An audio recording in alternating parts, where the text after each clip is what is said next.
Shalom, selamat hari Minggu saudara yang kasih. Tiba waktunya bagi kita akan memulai ibadah kita. Kita akan mempersiapkan hati untuk masuk ke dalam hadirat Tuhan. Mari Bapak Ibu yang terkasih, saya mengundang kita semua bangkit berdiri. Kita akan buka ibadah kita di dalam doa. Kami bersyukur dan berterima kasih Tuhan atas segala kemurahan yang Tuhan berikan buat kami, sehingga pada pagi hari ini Tuhan masih memberi kekuatan dan kesehatan buat kami semua, sehingga kami boleh datang ke rumah Tuhan untuk memuji dan membesarkan nama Tuhan, untuk mendengar sebagian daripada firman Tuhan. Tuhan Yesus, kiranya turunlah berkat Tuhan di dalam ibadah kami, dari awal, pertengahan, sampai pada akhir ibadah, sehingga setiap umat Tuhan boleh diberkati oleh Tuhan dan pulang membawa berkat yang baru daripada-Mu Tuhan. Kami luaskan Roh Kudus bekerja saat pagi hari ini di tempat ini, di rumah kami. Tuhan, kiranya Roh Kudus menjamah setiap hati umat Tuhan, sehingga kami boleh dibaharui oleh Tuhan, kami boleh dipulihkan oleh Tuhan, dan kami boleh terima sesuatu yang baru daripada-Mu Tuhan. Tuhan mengurapi dan memberkati setiap hamba-hamba-Mu yang mengambil bagian dalam pelayanan pagi hari ini. Urapan ilahi atas mereka turun memberkati, sehingga pelayanannya boleh menjadi berkat dan menjadi dupa yang harum di hadapan Tuhan. Terima kasih Tuhan, segala kuasa yang bukan dari Tuhan kami tolak, kami hancurkan dalam nama Yesus Kristus.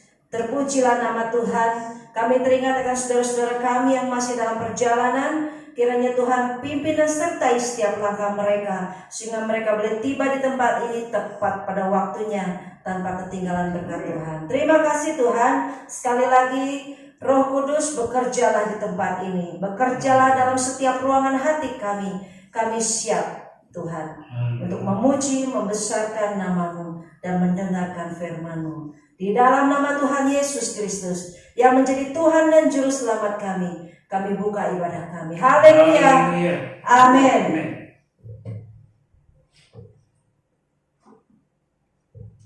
Silakan duduk Bapak Ibu saudara yang terkasih. Puji Tuhan, pada pagi hari ini di cuaca yang kurang mendukung, kita masih diberikan kesehatan, kekuatan untuk bisa hadir di rumah Tuhan, untuk bisa bertemu dengan Tuhan. Mari Bapak Ibu yang hadir di gereja juga yang beribadah di rumah, kita mau angkat pujian, kita mau angkat korban syukur kita ke hadirat Tuhan. Saat ku masuk ke hadirat-Mu, saat ku masuk ke hadirat-Mu, ku tersungkur dan sembah-Mu, ku persembahkan korban syukur.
Dan setiap hari selalu baru, Tuhan Yesus selalu memberikan anugerah bagi kita.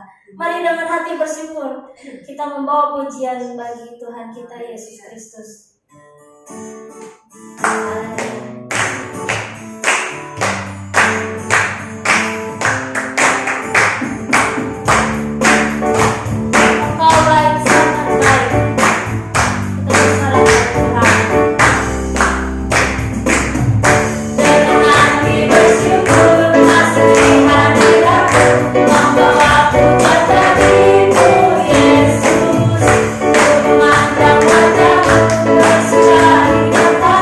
Sampai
Ya, di keadaan yang tidak menentu saat ini, susah ataupun senang, kita masih bisa bersyukur, kita masih bisa diberikan sukacita oleh Tuhan.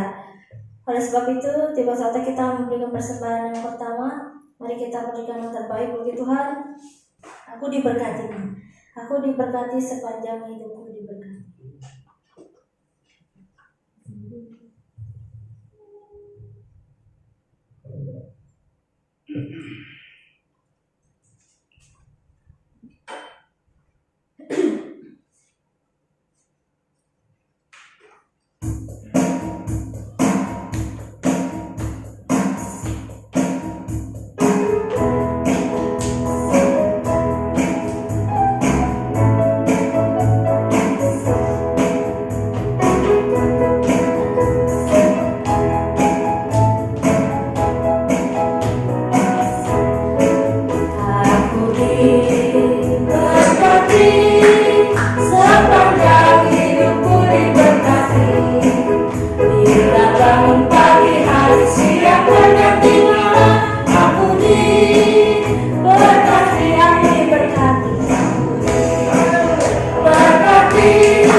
Selanjutnya kita akan persiapkan hati kita untuk mendengarkan firman Tuhan.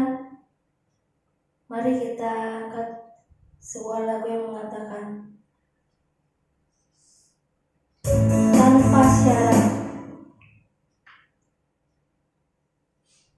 Walau kita kadang tidak mengerti rencana dan maksudnya Tuhan, mari kita tetap percaya sebab rencananya indah dan yang terbaik bagi hidup kita.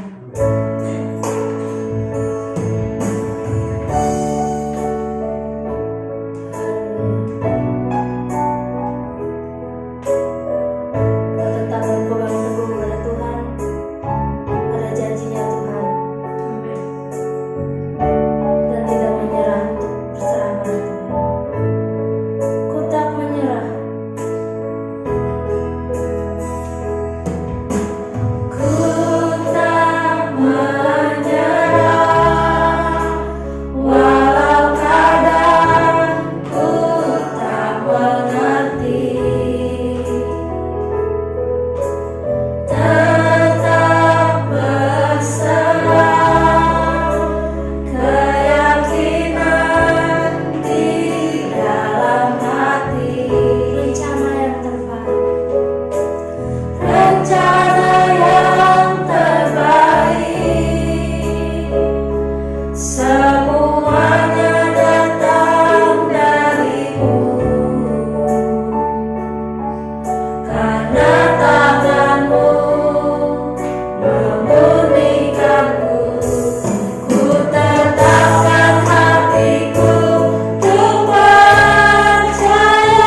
karena namamu adalah nama mundur batu kami yang kota benteng hidup kami.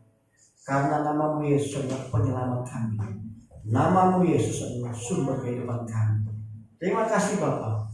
Di hari Minggu pagi ini kami bersyukur kami bisa berkumpul kembali. Seberapa kami yang ada, kami tahu Tuhan, kami berkumpul karena anugerah Tuhan. Karena kami tahu banyak orang yang tidak bisa berkumpul memuji Tuhan pada hari-hari ini. Tapi kami punya kesempatan memuliakan nama Tuhan. Dan kami tidak ingin membawa waktu kami Tuhan. Kami memuliakan nama Tuhan, mendengar firman Tuhan. Terima kasih Bapak Surgawi. Kami akan syukur pada pagi hari ini. Demikian pula firman Tuhan yang kami sampaikan. Biar Kudus menggeraknya masuk dalam hati kami, memberikan kekuatan, memberikan kesembuhan, memberikan keturunan dan nama sejahtera. Terima kasih Tuhan Yesus Kristus. Kami mengucapkan syukur dan kami alaskan doa kami di dalam nama Yesus. Haleluya. Amin. Selamat pagi saudara. Shalom. Gimana kabarnya? Luar biasa ya. Kita bersyukur. Saya sendiri bersyukur, sangat bersyukur karena saya merasakan kota Bogor yang sesungguhnya, yang adem ya, nggak panas. Kota Bogor yang sangat saya rindukan, yang adem, kemudian ya meskipun nggak hujan tiap hari, tapi kayaknya adem, nggak perlu kipas angin, nggak perlu AC, nggak perlu apa-apa, tidur pakai selimut seperti kembali. Cuaca boleh dingin, tapi hati kita nggak boleh dingin. Amin. Amin. Hati kita tetap panas dan bergelora untuk memuliakan nama Tuhan. Kita mau buka sedikit di dalam 1 Raja-Raja. Tema kita pada pagi hari ini adalah apakah kerjamu di sini hari? Titik. Itu dijawab oleh Anda sendiri. Apakah kerjamu di sini, hai Budi, hai Rosita, hai Claudia, hai yang lain-lain? Mari kita baca 1 Raja-Raja 19 ayat 9. Temanya, judulnya adalah Allah menyatakan diri di Gunung Horeb. Di sana masuklah ia ke dalam sebuah gua dan bermalam di sana. Maka firman Tuhan datang kepadanya. Demikian, apakah kerjamu di sini, hai Elia? Ayat 10. Pertanyaannya adalah apakah kerjamu di sini, hai Elia? Ayat 10 jawabannya. Jawabnya, aku bekerja segiat-giatnya bagi siapa? Bagi Tuhan, Allah semesta alam. Tuhan dalam bahasa dalam bahasa asli Ibrani disebut sebagai Yehova. Aku bekerja segiat-giatnya bagi Yehova, Allah semesta alam. Karena orang-orang Israel meninggalkan perjanjianmu, meruntuhkan mesbah-mesbahmu, dan membunuh nabi-nabimu dengan pedang. Hanya aku seorang dirilah yang masih hidup, dan mereka ingin mencabutnya. Ini Tuhan tanya kepada Elia, apa kerjamu di sini? Eli dalam gua. Sebuah pertanyaan yang sebetulnya Tuhan sudah tahu. Tapi Tuhan bertanya pada Elia, ingin mengetahui apa sih sebetulnya yang jawaban justru Elia kepada dia. Elia berkata, jawabannya sebetulnya curhat.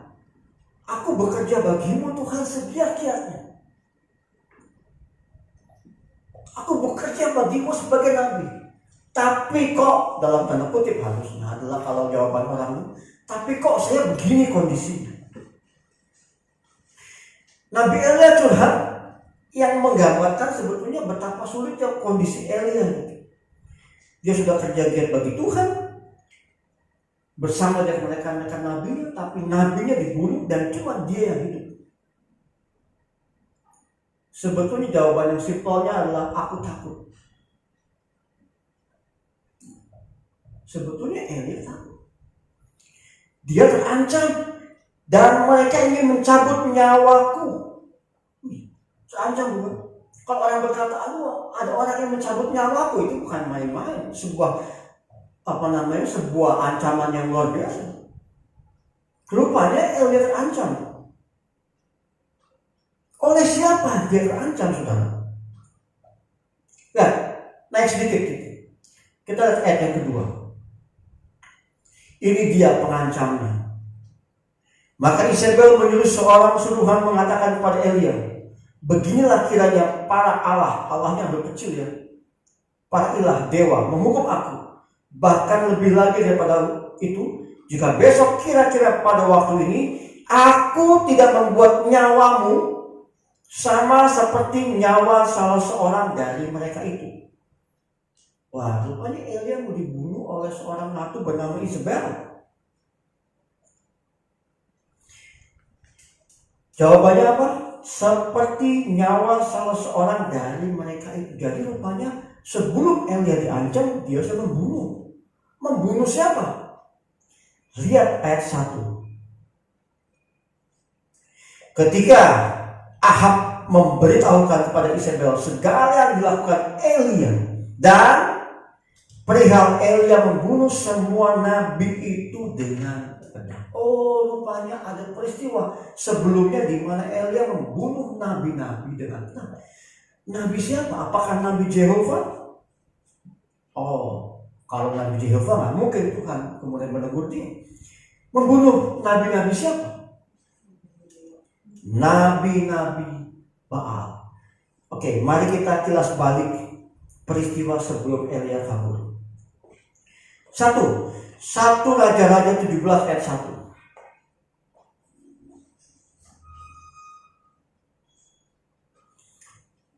Lalu berkatalah Elia, ini peristiwa sebelum Elia ketakutan.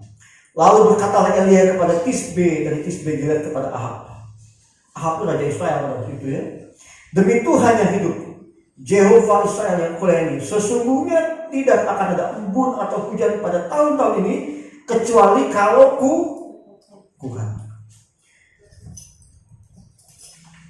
Elia, seorang nabi, berani berkata kepada Raja Ahab, tidak ada hujan atau embun di Israel pada tahun-tahun ini kecuali kalau kukatakan.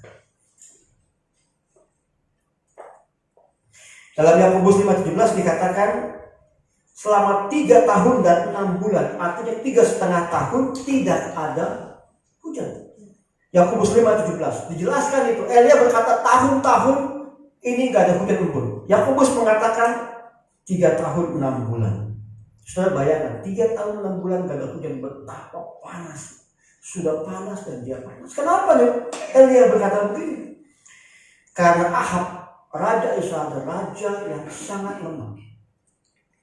Saya katakan dia lemah karena apa? Ketika dia menikah dengan Isabel, Isabel bukan hanya memberikan dirinya, tapi juga dia membawa kebudayaan bangsanya, membawa Allah bangsanya, itu dewa Baal, dan mengajak Ahab, seorang pria, seorang raja, untuk ikut menyembah dewa Baal. Itu yang membuat akhirnya bangsa Israel ikut hancur. Ketika pemimpin mengajak sesuatu yang salah, maka pengikutnya akan salah. Bangsa Israel ikut menyembah dewa Baal dan Allah Yehova. Dikatakan Allah itu penuh kasih, betul, tapi Allah kita itu Allah pencemburu. Dia mengasihi kita, tapi dia gak terima kalau kita menyembah Allah lain. Yesus yang setia. Dia mengasihi kita, tapi dia gak terima kalau kita mempunyai Allah lain selain dia. Saya seorang suami, istri saya dikatakan bangsa Israel seperti bangsa perempuan yang bersinah kemana-mana. Saya punya seorang istri, tentunya mau yang setia.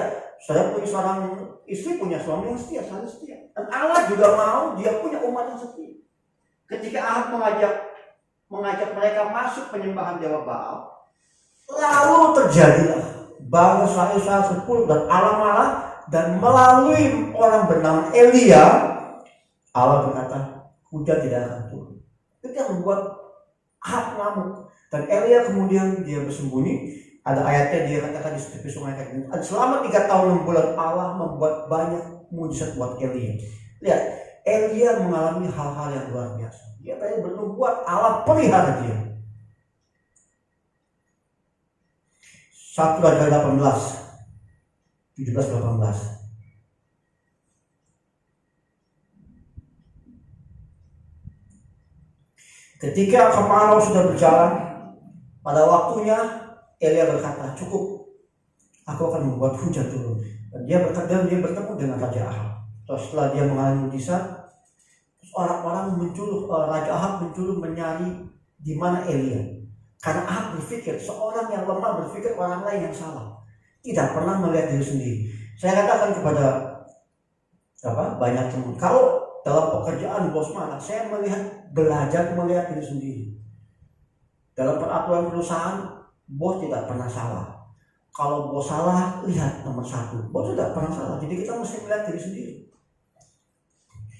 Dan Ahab menyalahkan Elia. Ahab tidak pernah menyalahkan istrinya, tidak pernah menyalahkan dewa Baalnya, dia menyalahkan Elia. Di mana buktinya? 1 Raja 18 ayat 17. Lihat ya. Begitu bertemu dengan Elia, Ahab berkata apa? Segera sesudah Ahab melihat Elia, ia berkata kepadanya, engkaukah itu yang mencelakakan Israel? Orang Yesus suka berdoa, Tuhan, kenapa engkau membuat aku susah? Dengan kata lain, kita berkata, engkaukah Tuhan yang membuat aku susah? Itu Ahab, dia menyalahkan Elia untuk keadaan Israel. Dia tidak melihat dirinya yang membuat bangsa Israel jatuh. Dia melihat orang lain yang salah. Dia melihat Tuhan yang salah. 18. Jawab Elia kepadanya, bukan aku yang mencelakakan Israel, melainkan siapa? Engkau ini dan kaum keluargamu, sebab kamu telah meninggalkan perintah-perintah Yehova Tuhan Allah, dan engkau ini telah mengikuti siapa? Para Elia dengan tegas berkata kepada Ahab, engkau yang salah karena engkau mengikuti Baal.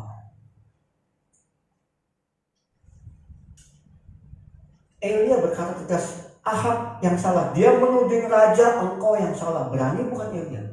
Elia berani, engkau yang salah. Tapi Allah punya rencana untuk Elia. Karena itu dia berkata, kumpulkan semua nabi-nabi Baal di sebuah bukit di Karmel. Kita akan buktikan. Lihat, Elia yang nantang. Kita akan buktikan Allah mana yang benar. Allahku, Jehovah Jireh, Jehovah, atau Allahmu.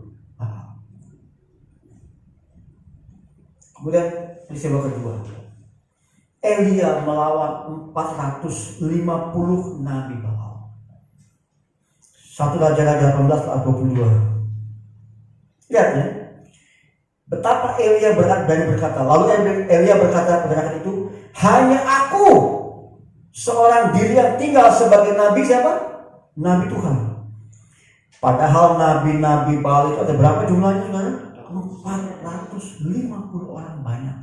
Elia berani konfrontasi dengan 450 orang nabi Baal. Singkat cerita, Elia menantang, dia bikin 2 mesbah persembahan. 1 lembu untuk dikorbankan bagi dewa Baal, 1 lembu lagi dikorbankan bagi Allah Jehovah. Syaratnya cuma 1 katanya, tidak boleh ada api. Biarkan Allah yang mengirimkan api. Tantangan yang luar biasa saudara.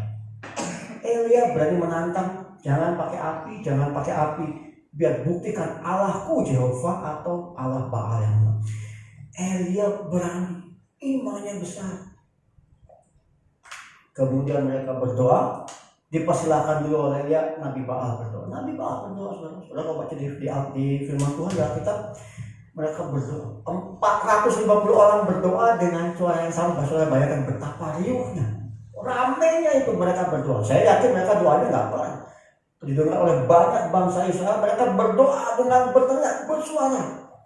Pagi, katakanlah mulai jam 7 pagi, jam 10 pagi, belum jawaban. Jam 12 siang, belum ada jawaban. Elia bahkan bisa meledek lagi. Elia bisa meledek apa? Ayat 27. Nah, udah tengah-tengah siang, Elia udah meledek. Mungkin kurang keras. Mungkin Allahmu lagi pakai headphone, pakai earphone. Mungkin sedang tidur, mungkin sedang duduk, mungkin sedang ada tamu dan sebagainya. Elia berani hatinya meledek. Kemudian sampai sore ada jawaban saudara? Tidak. Bahkan sampai mereka menggores-gores badannya dengan kesurupan. Saudara pernah kesurupan? Saudara pernah melihat kalau di Kalimantan pada tahun baru Cina suka ada orang-orang kelenteng masuk lidahnya pakai pedang, nggak sakit, nggak sakit. Atau debus, pernah lihat debus? Goreng minyak panas pakai tangan itu. Mereka juga lakukan hal yang sama. Tapi tidak membuktikan bahwa Baal berkuasa. Sampai saat itu lembunya tidak dimakan orang. Elia berkata kepada orang-orang situ, lembu saya taruh di mesbah. Bukan cuma taruh di mezbah, tapi disiram dengan air. Dikasih parit sekelilingnya, dikasih air. Saudara bayangkan kalau namanya daging dikasih air, bagaimana bisa kebakar? Kasih air lagi sampai 3 kali, penuh parit oleh air. Setelah logika orang melihat bagaimana bisa kebakar. Daging sapi dibakar pakai api saja susah, apalagi dikasih air. Tapi itu menunjukkan betapa dia imannya besar pada Jehovah Allah. Kemudian tiba-tiba ketika Elia berdoa, apa doa Elia? Ayat yang ke-37. Elia berdoa apa? Jawablah aku ya Tuhan. Jawablah aku supaya apa? Bangsa ini mengetahui bahwa Engkaulah Jehovah. Bahwa Engkaulah Allah ya Jehovah. Dan Engkaulah yang membuat hati mereka taubat kembali. Ayat 38, Tuhan menjawab doa Elia. Lalu turunlah api siapa? Api Tuhan menyambar habis korban bakaran. Bukan cuma korban bakaran lembunya, tapi dia kayu api, batu, tanah, bahkan air yang dalam parit pun habis dijilatnya. Ketika seluruh rakyat melihat kejadian itu, sujudlah mereka sudah berkata apa? Jehovah dialah Allah. Jehovah dialah. Pada hari itu Elia menang dengan gemilang. Elia menang dengan gemilang. Elia menang, kalau saya katakan menang itu menang mutlak. Nabi-nabi Baal kalah KO. 450 orang nabi Baal kalah. Dan Ahab melihat, bangsa Israel melihat, bangsa Israel bertobat, tapi tidak Ahab. Ahab tidak bertobat, jauh dari bertobat. Oke. Kita kembali ke awal lagi. Elia sudah menang, saudara, di peristiwa ini. Lalu mengapa di 1 Raja dari 19 tiba-tiba Elia ngeluh? Aneh bukan? Saudara pikirkan baik-baik. Beberapa hari sebelumnya Elia mengalahkan musuh yang luar biasa. Dia mengalahkan 450 nabi Baal, dia menghadap Raja Ahab dan dia menegur Ahab, dia berani. Tapi beberapa waktu kemudian berbalik 180 derajat. Tiba-tiba dia bilang, aku bekerja segiat-giat bagi Tuhan dan lain-lain. Aku melarikan diri, aku takut. Saudara pernah membayangkan kenapa tiba-tiba Elia begitu mudah berbalik?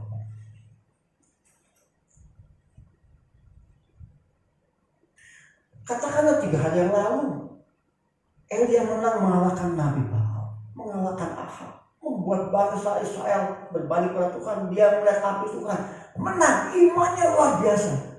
Hanya dalam waktu berapa hari kemudian tiba-tiba Elia menjadi seorang yang sangat takut.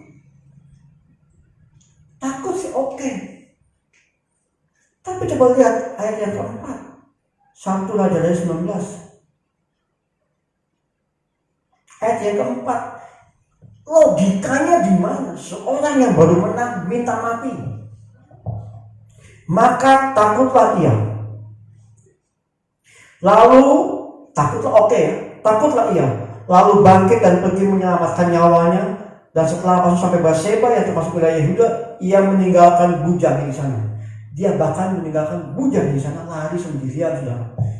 Udah kalang kabut. Kalau orang lari meninggalkan barang-barangnya sudah pasti kalang kabut. Kalau orang kebakaran, saudara lihat, sudah saking paniknya. Kalau dia punya bayi, kadang-kadang yang dibawa bantalnya bukan bayinya, karena saking panik. Elia segitu, dia meninggalkan bujang sana. Ayat keempat dia berkata, tetapi ia sendiri masuk ke padang gurun yang sehari perjalanan jauhnya. Lalu duduk di mana? Di bawah sebuah pohon ara. Kemudian ia berkata apa? Kemudian ia ingin apa? Mati. Katanya, cukuplah itu.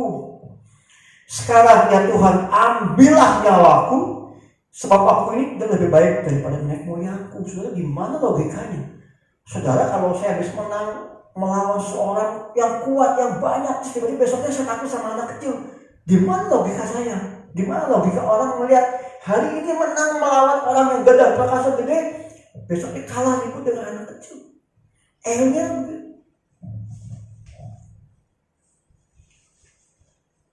Elia takut kepada seorang perempuan bernama Isabel.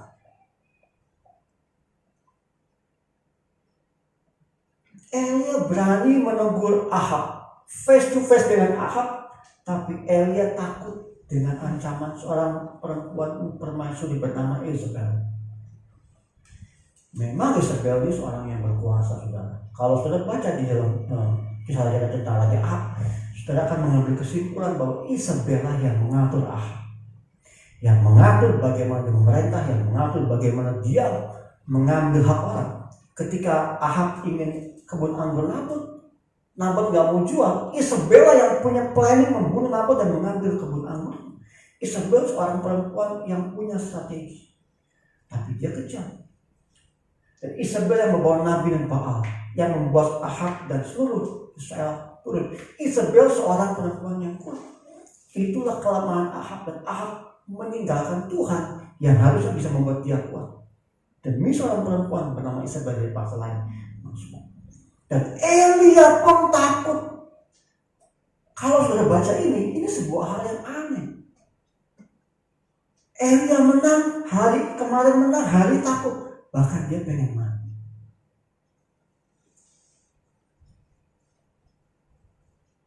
Ternyata Elia sebagai nabi pun adalah manusia biasa yang punya iman tinggi menjulang. Hari kemarin, hari ini tiba-tiba imannya bisa hilang seperti asap di bawah angin. Iman yang panas menggelora kemarin, tiba-tiba hari ini menjadi dingin seperti es yang seakan-akan hopeless, tidak ada harapan. Firman Tuhan berkata kita harus berjaga-jaga. Jangan sombong dengan iman yang kita punya. Kemungkinan besar Elia merasa bangga. Oh lihat Tuhan. Mungkin dia berkata, lihat Tuhan Yehova, aku membuat bangsa Israel bertobat kepadamu. Lihat aku membunuh para Baal. Mungkin bangsa Israel mengeluh-elukan Elia sehingga dia terangkat. Banyak bukan begitu? Saya pernah mendengar beberapa hamba Tuhan yang luar biasa disanjung. Dan jeleknya orang, saya katakan jeleknya manusia. Kadang-kadang kita menyanjung personalnya, bukan menyanjung Yesus. Allah pencemburu. Ketika ada pendeta bisa menyembuhkan orang, wah orang berbondong-bondong, semua ikut dia. Oh pendeta ini hebat. Lihat ketika jemaat berkata pendeta ini hebat, maka dia sudah menutup kemuliaan Tuhan dengan apa? Dengan nama. Sementara firman Tuhan katakan apa? Namanya semakin besar, aku semakin kecil. Berapa banyak dulu hamba Tuhan yang besar. Saya nggak bilang menjas mereka salah, tidak. Saya nggak tahu. Tapi yang saya lihat adalah ketika mereka besar namanya, mulai melupakan Yesus, mengagungkan namanya, tiba-tiba jatuh. Ada banyak cara Tuhan membuat hamba Tuhan itu bertobat. Elia mengalami dosa. Hati-hati dengan iman kita. Jangan karena kita merasa iman kita sudah besar, Tuhan jawab doa kita. Setiap kali Tuhan jawab, membuat kita merasa bahwa kita yang benar, bukan Tuhan. Hati-hati. Elia mengalami hal yang sama. Elia kemudian dia tidur dan dia pengen mati. Sudah bayangkan, pernah sudah berkata, aku pengen mati, dan masalah ini membuatku pengen mati. Padahal kita baru mengalami hal-hal yang luar biasa. Tahun lalu kita melewati masa-masa sulit, hingga tahun ini itu anugerah Tuhan. Elia mengalami hal-hal yang menyenangkan, yang luar biasa. Tiba-tiba dia masuk ke padang gurun yang sepi, panas, gersang, seperti imannya dia. Tapi apakah Tuhan diam saja? Tidak. Tuhan tidak diam. Tuhan tahu apa permasalahan Elia. Dan Tuhan tahu apa kebutuhan Elia. Ayat yang kelima. Sesudah itu Elia berbaring dan tidur di bawah pohon ara itu. Tiba-tiba seorang malaikat menjemput dia dan berkata, bangunlah, makanlah. Tiba-tiba Elia bangun, ada makanan di sekeliling dia. Ada roti bakar loh ya. Kita nggak tahu isinya selai nanas, selai kacang, apa isinya daging, kita nggak tahu, roti dibakar, kencing bisa Lalu yang makan minum kemudian berbaring pulang. Tetapi malaikat Tuhan datang untuk kedua kalinya, menyentuh pundak dia berkata, bangunlah, makanlah, sebab kalau tidak, perjalananmu nanti terlalu jauh bagimu. Ayat yang ke-8. Maka bangunlah ia, lalu makan dan minum.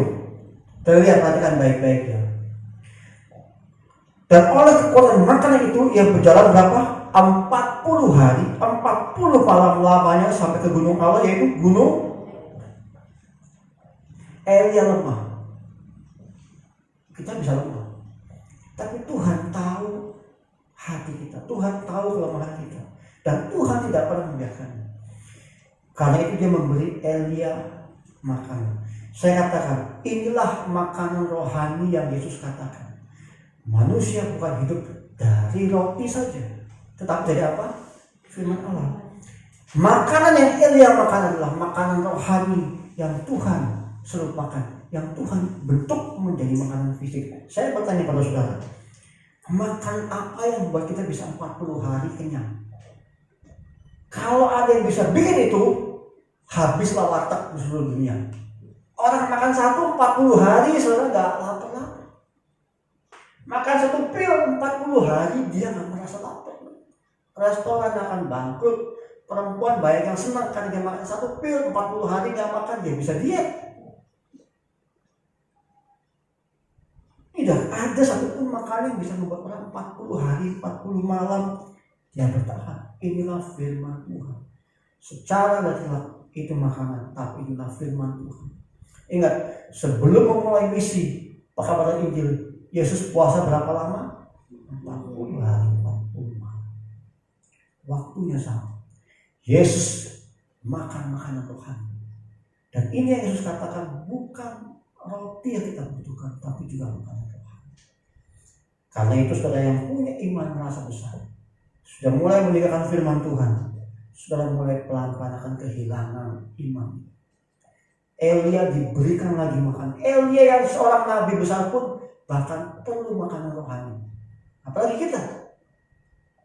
Kita bersyukur saudara, zaman sekarang ada handphone canggih. Tiap pagi Pak Gembala kirim kita firman Tuhan. Ini firman Tuhan makan rohani. Pagi-pagi sebelum kita berangkat kerja, saya bangun baca firman Tuhan dari Pak Gembala, dari di grup keluarga juga ada firman Tuhan, dari Pak Santo. Kita banyak terima firman Tuhan. Jadi sebetulnya kita tidak mungkin kekurangan makanan rohani, tidak mungkin kita kelaparan rohani kalau kita baca terus.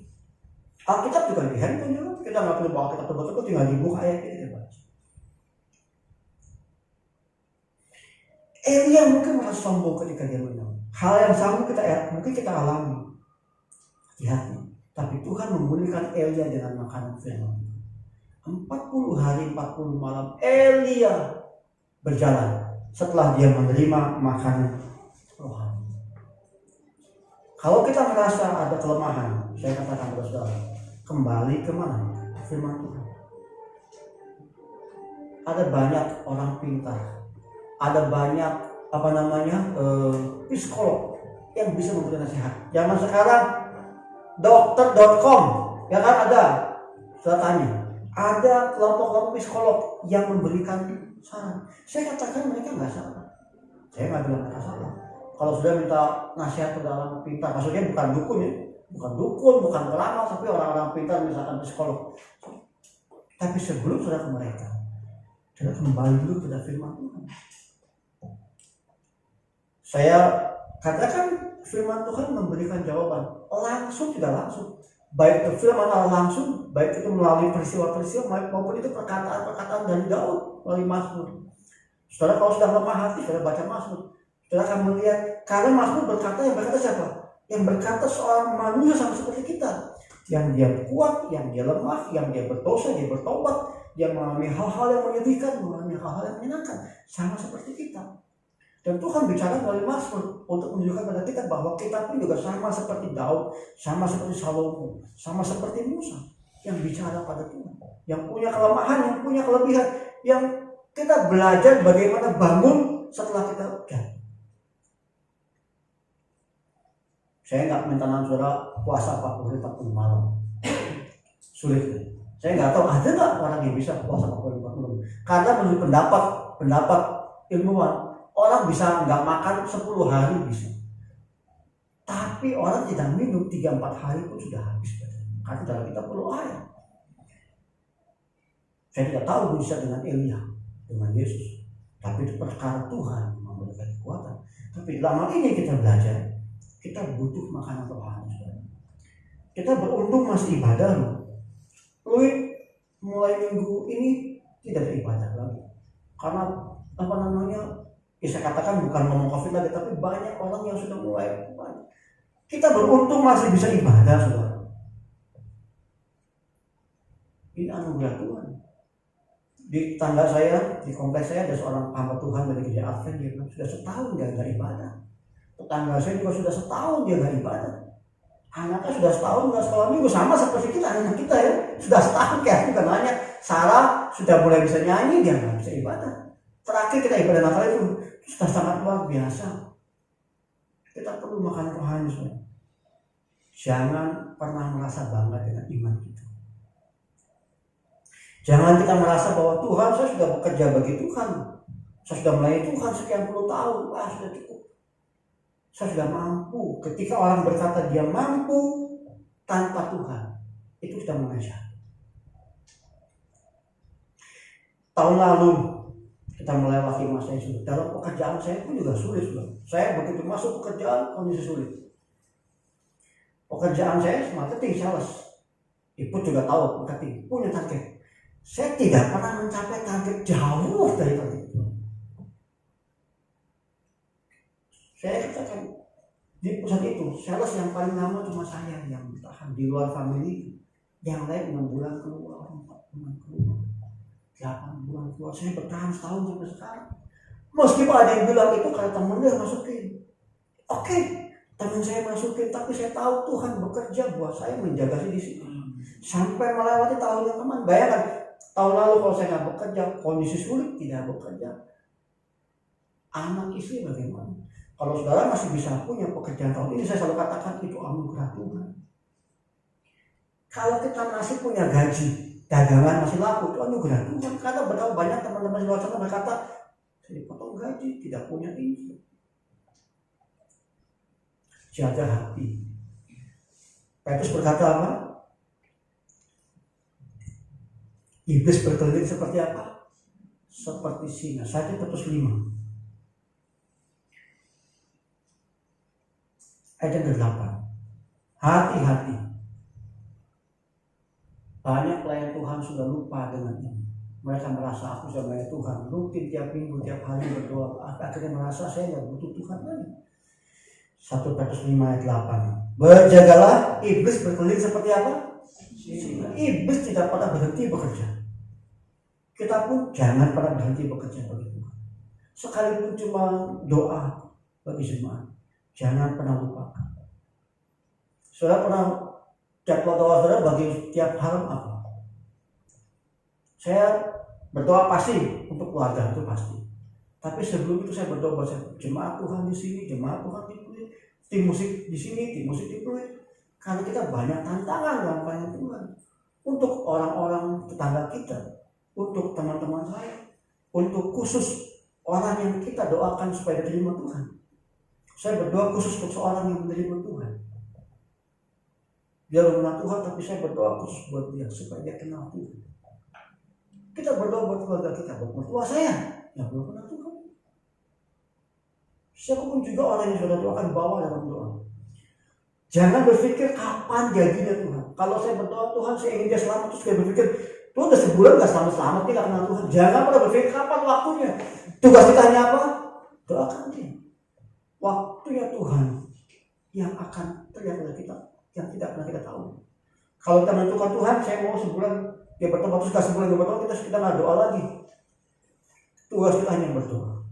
Tugas Elia menyampaikan firman Tuhan, tapi Tuhan yang kirim mujizat. Saya berdoa buat banyak orang. Saya belajar untuk tidak mendoakan diri sendiri. Kan orang banyak makan, lama-lama obesitas, diabetes. Tapi kita berdoa memberikan makan bagi orang lain. Berdoa bagi tetangga kita, bagi bos kita. Sekalipun kita nggak suka sama dia, berdoa bagi dia. Saya tahu saya punya teman dekat dulu yang di kantor yang lama pas kuliah. Terus kita sudah lama gak ketemu, 7 bulan. Kemarin saya ketemu dia di Sunter dan ketemu dengan suaminya Mary. Senang sekali saya ketemu dengan suaminya Mary. Saya lagi ngobrol di kafe, terus tiba-tiba dikepak di belakang. Saya lihat, suaminya Mary dia sedang meeting kan. Saya senang sekali bertemu dengan jemaat lama sudah ya, maksudnya sudah lama kita nggak ketemu. Saya tanya kondisi Mary bagaimana, mereka sehat, dan saya ngajak ke Bogor waktu itu. Teman dia bilang nggak mungkin lah, oke lah. Tapi saya senang melihat saudara iman kita masih ada, masih hidup sampai saat ini, maksudnya masih sehat. Dan saya bertemu dengan teman saya sudah pernah ngomongin dia firman Tuhan berkali-kali setiap. Tapi sekarang sudah jadi dalam perasaan bukan pekerjaan. Karena dia putus dengan pacarnya yang muslim, yang non Kristen. Saya katakan, saya sudah bilang dari dulu, berdoa bagi dia untuk pertama-tama terima Tuhan dulu. Penting mendoakan orang menerima Tuhan. Soal jadi tidak jadi jodoh itu nomor 2, tapi yang penting mengenangkan dia bagi Tuhan. Dulu dia nggak pernah cuek, sekarang baru dia dengar saya bilang setiap malam. Saya katakan setiap malam doakan dia, sebut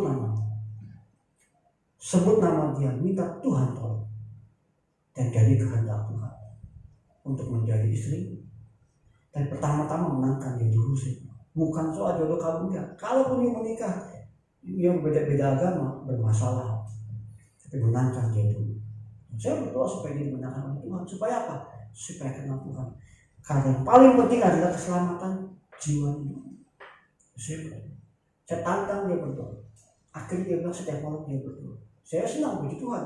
Padahal saya sudah ngomong sama dia 3-4 tahun yang lalu sudah untuk hal ini. Kalau kadang-kadang begitu, kalau orang sedang senang dia nggak dengar. Tapi ketika sedang susah, itulah saatnya firman Tuhan masuk. Saya juga pernah waktu saya masih sampingan online, taksi online, ada seorang penumpang ibu-ibu yang sedang sakit suami. Gitu bang, sakit, ya ibu saya doakan boleh? Oh boleh. Saya bilang ibu saya seorang Nasrani, seorang Kristen. Bolehkah saya mendoakan ibu dengan agama Kristen? Boleh. Saya doakan di mobil, saya doakan begitu suami. Terus setelah dia turun, saya katakan ibu, nanti malam ibu doa. Ibu minta supaya Allah mengirimkan Nabi Isa, Nabi yang bisa menyembuhkan orang sakit untuk menyembuhkan suami ibu. Saya berdoa di dalam iman saya. Berdoa bagi ibu. Saya berdoa bagi ibu itu dalam nama Yesus. Terima tidak terima, tapi nama Yesus sudah masuk. Itu kita tugas kita. Memang kadang-kadang takut, khawatir. Saya juga sama, hal yang sama, khawatir kalau. Tapi mendoakan orang nggak ada salahnya, apalagi kalau dia menerima. Tugas kita menyampaikan firman Tuhan, tugas kita membaca firman Tuhan. Kita mungkin bisa lemah, tapi seperti Elia bangkit lagi. Itu bangkit lagi. Ketika kita lemah seperti Elia, kita harus kembali ke sumber makan rohani. Di mana? Firman Tuhan. Yesus berkata apa? Akulah pokok anggur yang benar. Saudara, ini ayat ini zaman waktu kecil suami kita sudah sering dengar. Ada lagunya. Yesus pokok dan kita dalam itu lagu ayatnya penting. Jangan sampai kita lepas dari Yesus. Lepas dari Yesus kita mati. Kita lihat pohon lepas dari batangnya, buahnya akan mati. Yesus pokok anggur yang benar. Yesus berkata, akulah mata air kehidupan. Pada waktu banjir bandang di Gunung Mas, seperti minggu lalu ya, banjir bandang, sumber air Bogor tiba-tiba jadi kotor. Saya pernah, isinya kotor nggak? Di tempatnya tiba-tiba kotor sudah. Apa menjadi seperti lumpur? Karena rupanya sumber air yang perumahan itu kemasukan air lumpur. Dan saya minta air tetangga, air sumur dari mata air ini. Saya minta seember 2 ember. Itu saya bilang begini, airnya lebih segar yang itu ya, yang mata air dibanding dengan air lain. Karena itu mata air murni. Yesus berkata, akulah sumber mata air. Pada waktu ada perempuan mengambil sumur, Yesus berkata, aku mata air. Kalau engkau minum daripada aku, engkau tidak akan pernah haus. Kita harus minum sumber mata air yang benar. Yesus, jangan tergoda oleh ajaran lain. Saya nggak tahu ada ajaran lain di luar sana, tapi jelas kita harus fokus pada nama Yesus. Yesus adalah sumber damai sejahtera. Ketika sedang lemah, sedang sakit, sedang gelisah, jangan berpikir kepada hal-hal yang di luar Yesus, kembali ke Yesus. Meskipun kesan jawaban Yesus tidak segera, tidak seperti Elia cepat, tapi jawaban Tuhan ada. Saya mengalami jawaban Yesus step by step. Pak Gembala juga mengalami step by step. Gereja ini pun mengalami jawaban Yesus step by step, bukan? Gereja ini kan nggak langsung di sini, pindah ke tempat. Tapi kita mengalami jawaban Tuhan step by step. Tapi apapun jawaban Tuhan yang kita dapat, berpegang teguh pada Tuhan, berpegang tangan Tuhan, berlindung dalam nama Tuhan, Tuhan pasti berikan kekuatan. Seperti Elia Tuhan berkekuatan, pada pagi ini juga Tuhan Yesus ingin memberikan kekuatan dengan membaca firman Tuhan, mendengar firman Tuhan. Dan kalau kita kembali kepada Yesus, saudara, maka kita akan kembali menang. Apapun masalahnya, kita akan kembali menang. Jangan lupa membaca firman Tuhan, merenungkan firman Tuhan, dan melakukan firman Tuhan. Di dalam Yesus kita pasti menang. Amin. Mari kita berdoa. Tuhan Yesus, terima kasih. Kami tahu Tuhan, kami manusia biasa. Seperti Elia juga manusia biasa yang sejati. Tapi kami tahu firman Tuhan berkata, kami mungkin jatuh, tapi kami tidak tergeletak. Kami tahu Tuhan, kami manusia biasa yang butuh kasih setia Tuhan, yang membutuhkan firman Tuhan. Dan terima kasih Tuhan Yesus untuk kasih setia Tuhan sepanjang kehidupan kami, melewati tahun yang lalu, memasuki tahun yang baru, melewati bulan Januari, memasuki bulan Februari ini. Terima kasih penyertaan Tuhan. Terima kasih Tuhan berkat Tuhan. Terima kasih kesehatan Tuhan. Terima kasih kekuatan Tuhan. Kami sejahtera dan Tuhan berikan pada kami. Terima kasih buat segala yang Tuhan berikan pada kami, karena semua itu baik bagi kami. Terima kasih tangan-Mu memegang kami Tuhan, melewati lembah kekelaman. Terima kasih Tuhan, nama Yesus memberi kami kesembuhan. Nama Yesus memberi kami damai sejahtera. Nama Yesus memberi kami kesembuhan. Nama Yesus memberi kami sukacita. Nama Yesus memberi kami kemenangan.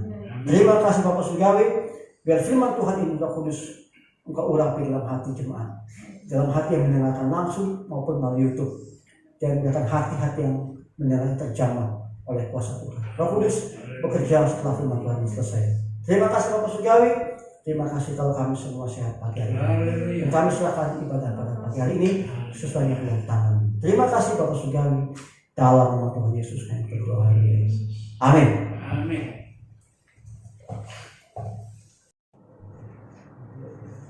Terima kasih Tuhan. Kembali Tuhan mengingatkan kami lewat firman Tuhan bahwa firman Tuhan adalah jawaban dari segala persoalan yang kami hadapi. Oleh sebab itu jangan biarkan kami meninggalkan firman Tuhan, baik membaca, merenungkan, juga melakukan firman Tuhan. Karena firman Tuhan adalah kekuatan kami, firman Tuhan adalah tuntunan dalam hidup kami, dan firman Tuhan adalah jalan keluar dari setiap persoalan yang kami hadapi. Berkati Pak Budi yang sudah menyampaikan firman Tuhan, berkati pelayanannya, berkati keluarganya, berkati pekerjaannya. Engkau yang melindungi, menjaga apa yang sudah Tuhan percayakan pada hamba-Mu. Tuhan tidak akan ambil, tapi Tuhan akan tambahkan kepercayaan yang baru, sehingga dalam keadaan apapun juga Tuhan bisa diandalkan. Terima kasih Tuhan. Berkati seluruh pekerjaan jemaat-Mu di tempat ini, sekalipun masa-masa sulit, tetapi Tuhan tidak kurang cara untuk memelihara dan memberkati setiap jemaat. Namun demikian, biarlah mereka mensyukuri apa yang Tuhan percayakan hari-hari ini. Mereka tidak menganggap remeh apa yang Tuhan percayakan kepada mereka, sehingga sekalipun sederhana, Tuhan sanggup memelihara dari tempat itu. Biarlah Tuhan berkati seluruh jemaat-Mu. Terima kasih Tuhan. Terpujilah nama-Mu, lindungi seluruh umat-Mu di tempat ini. Berkati juga bangsa kami, kiranya secepatnya bangsa kami boleh dilalukan dari COVID-19. Matamu tertuju kepada bangsa kami, matamu tertuju kepada kota kami, matamu tertuju ke daerah kami, matamu tertuju ke keluarga kami, matamu tertuju kepada setiap pribadi kami. Oleh sebab itu kami tidak takut, kami akan berjalan bersama dengan Tuhan, kami juga akan bertindak hati-hati sesuai protokol kesehatan. Terima kasih Tuhan. Kami akan kembali ke tempat kami masing-masing, yang akan bekerja dan berkati saat mereka bekerja hari ini, yang akan bepergian keluar kota dan berkati, jaga lindungi mereka, yang akan kembali ke rumah untuk menikmati kebersamaan dengan keluarga. Kiranya Tuhan mencurahkan kasih Tuhan buat mereka semuanya. Terima kasih. Ya, berdoa buat teman-teman kami yang belum hadir pada hari ini, Tuhan melawat tengok mereka supaya dalam keadaan baik mereka semuanya hari ini.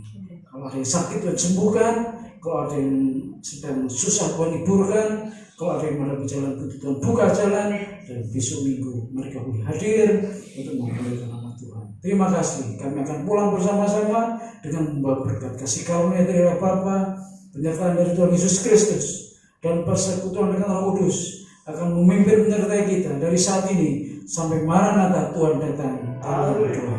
Amin. Kami memuji. Kami memuji kebesaran. Ajaib Tuhan, ajaib Tuhan, ajaib Tuhan. Glory Tuhan, ajaib Tuhan. Kami memuji kebesaran-Mu Tuhan. Memuji kebesaran. Ajaib Tuhan, ajaib Tuhan, ajaib Tuhan, ajaib Tuhan.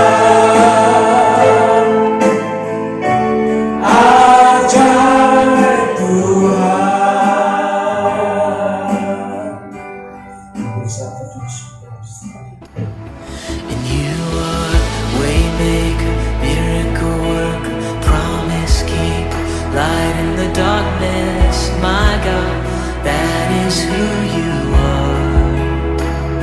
And you are waymaker, miracle worker, promise keeper, light in the darkness.